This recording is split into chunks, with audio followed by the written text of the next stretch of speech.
Hello there and welcome back to my channel. So first of all, sorry about my absence over the last couple of days, but I didn't really feel like making videos. Now I'm back, and that with a very interesting post by Stoner posted an hour ago.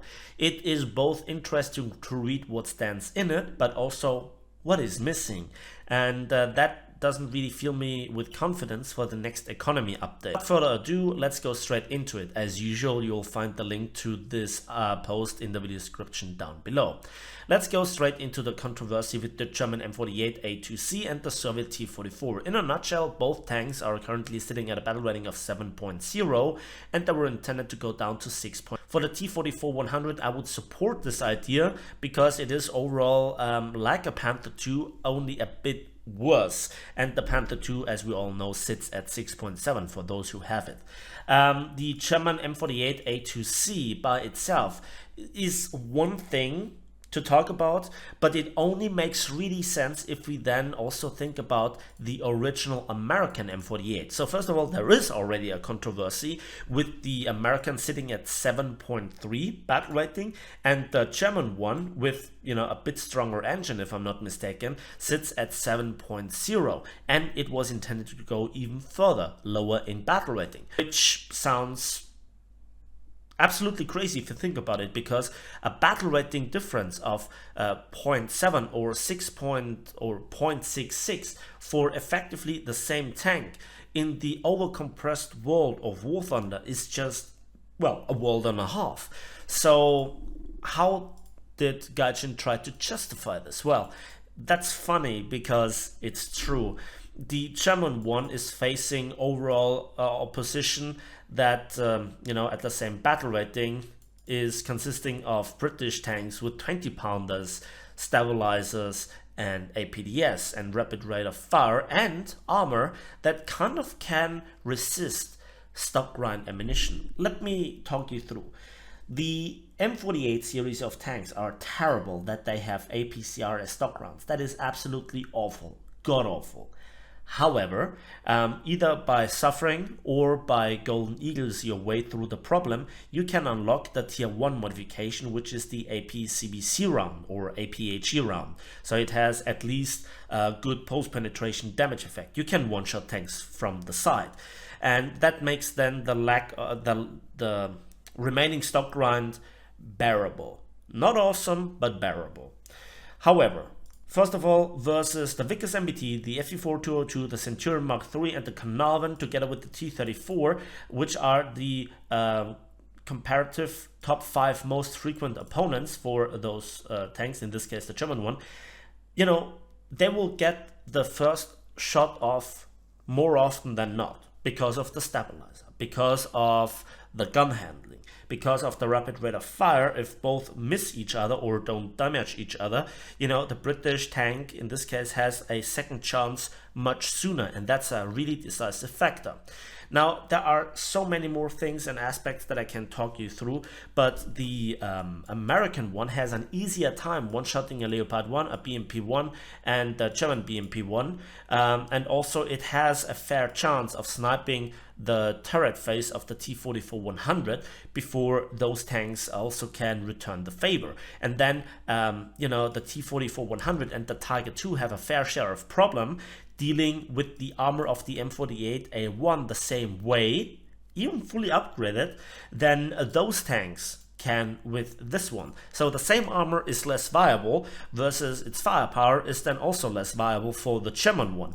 That explains it overall. Also, we have to extend the list. What's also fighting here on this side? For example, the British the American 6.7 light tanks / tank destroyers with recoilless rifles and autoloaders and, well, just multi-barrel designs on very small, very mobile platforms. Think about the T-114 with an autoloader. Think about the M56 Scorpion, which is just a bonsai tank, right? But with a 90mm that can one-shot everything, either with APHE or with Heat FS.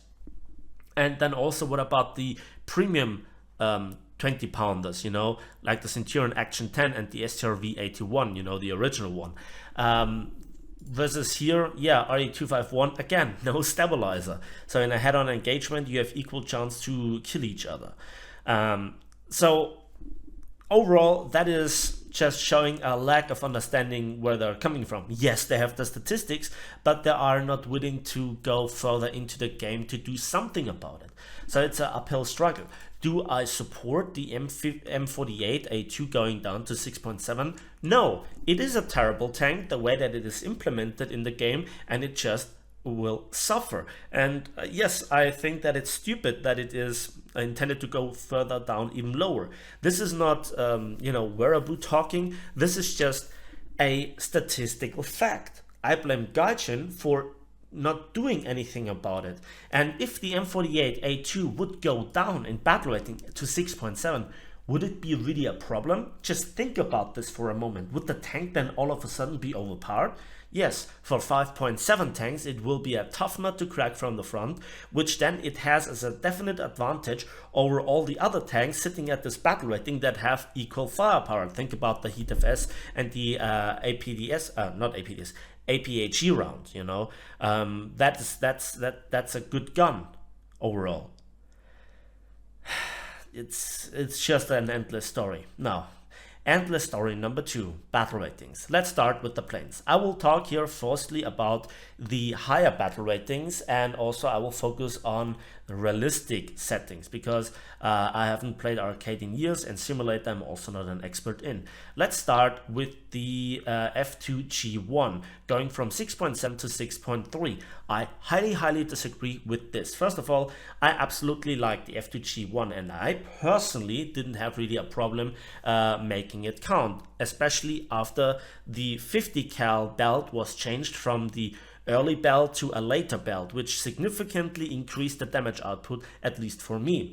Now, instead of giving the plane 500 more horsepower roughly, as it was intended to have at 100%, so the 3000 horsepower it has now with web, it should have at 100% throttle setting. It doesn't. Also, the plane feels a bit too heavy. Instead of fixing those two things to bring it a bit more historical accuracy, Gaijin changes a number.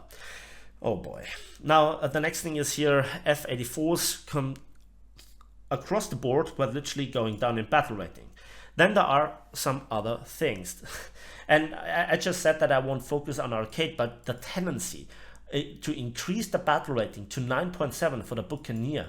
Now, especially the Buccaneer in tendency goes up as a bomber, but the A7D in realistic didn't get up, right? So the Buccaneer is in every single aspect except the top speed and the raw bomb load worse than the A7D, which is just a perfect combination of a 20mm Gatling in the nose, an air start, built-in flares, air-to-air missiles with the bomb load. There is nothing that the Buccaneer effectively has over the A7D, yet they share the battle rating in arcade and the increase, but the A7D in realistic should go up, and the Buccaneer should, well, hold its battle rating even in arcade, but also in realistic should go down. And that's before we talk about the repair cost, because the Buccaneer has twice the repair cost of the A7D, where I don't know why, because the A7D has a greater impact on the game, you know, bombing and killing stuff, whereas the Buccaneer being lucky to do the first one. And that's just before we come to all the other stuff. So I agree with the MiG-19S and the 19PT. You know, in the missile meta, all the jets, just like the Q5A and Q5 early, without missiles, yeah, at 10.0, they have no place. So 9.7, I kind of approve, together with finally the G91YS. MiG-21 PFM, yeah, that thing being a Operation Winter Reward, a lot of unqualified pilots without a decent missile. That only resulted in one thing. Funnily enough, the same at a bit higher battle rating with the F4C Phantom. The next thing is ground vehicles. First of all, I absolutely agree with the IS-3 and the Object 268. I'm kind of surprised that we didn't see the T-10A getting reduced in battle rating. It's getting now hilarious for 6.0 tanks though. So again, a bit more compression, but hey, you know, Excel spreadsheet says so. Carnarvon, Centurion Mark III, Action 10, the UK and the original British version of the STRV-81 RB52, and the STRV-81 also in the Swedish tech tree, universally from 7.0 to 7.3. Remember, those tanks were once upon a time at 6.7. Yeah. Now, one more thing. Ships. Universally, British patrol boats going universally down. The Freccia goes actually up, so overall more compression, because instead of addressing the problems, instead of making tech trees equal, just make more compression, because that surely will solve the issue. What is missing here? Where are the battle rating increases for the battleships and the battle cruisers? Where are the fixes? Where are the battle rating changes that would make sense also for the destroyers? Nothing has been addressed. Oh boy, I am seeing really no good thing coming for the upcoming economy change. And now here is the really big hammer. All Soviet rank 7 MBTs are currently performing significantly worse in overall combat efficiency to MBTs from other nations. You don't say, because they are effectively worse. So a decision was made to reduce their battle rating to 10.3, so a T90A situation all over again. The same decision, according to our estimates, will also increase the effectiveness of the T80B, since this tank spends a significant part of battles on a higher battle rating as a tank of the second or third tier. You mean... I don't know, respawn? Okay, so the tank remains at its current battle rating. We're also working on introducing the more effective MBTs from other game nations to the game, similar in efficiency to later versions of the Leopard 2. I don't know. What do they mean? I don't know. This one is also foreshadowing gruesome things to happen. In Ground RP, some pairs of meet game nations in certain battle rating ranges will be disabled, and new pairs of meeting can be added to simplify the work of the matchmaker. Then, this is also a straight up nerf by 10% to the firepower of the Leopard 2A5 A6 series, and it affects the Leopard 2A6, Leopard 2A5, and the Swedish STRV-122B PLS, and the PLSS, and the STRV-122A.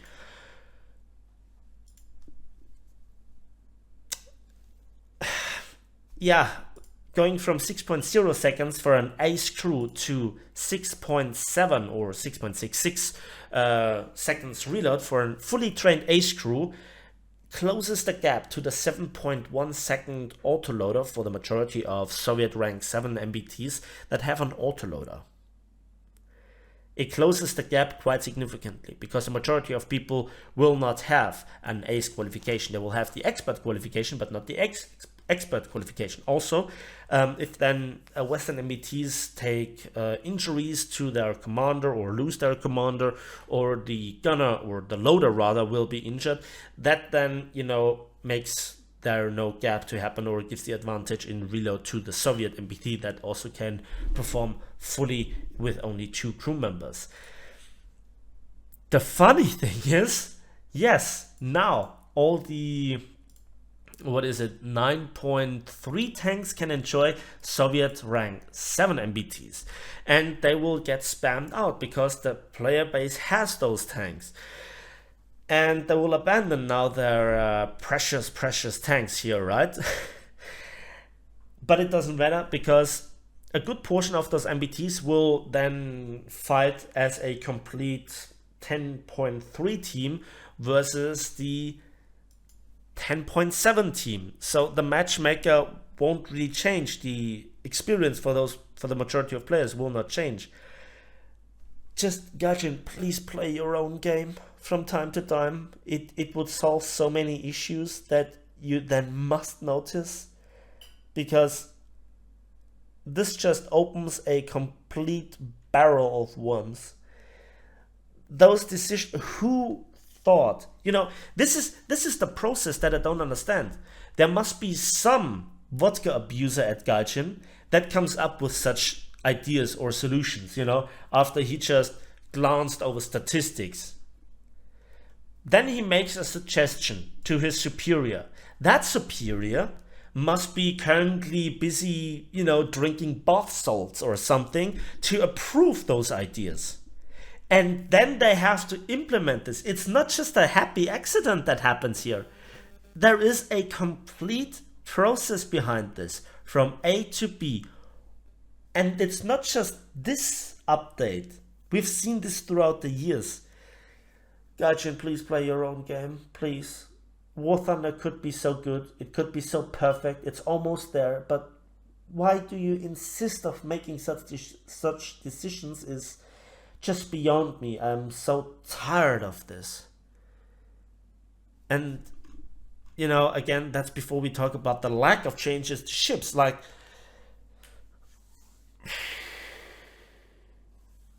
I hope that the next update has no new content, but reasonable changes.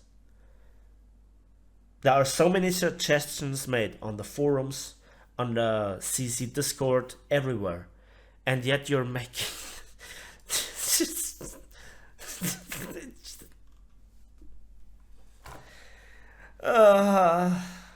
Anyway. Yeah, let's enjoy the dumpster fire from a far distance. I think I'll play a bit of Hello Kitty online. That's it for me today. Thanks for watching. Thanks for listening. Please subscribe and press the like button. And we'll see each other on the waves, in the skies, and on the battlefields of War Thunder.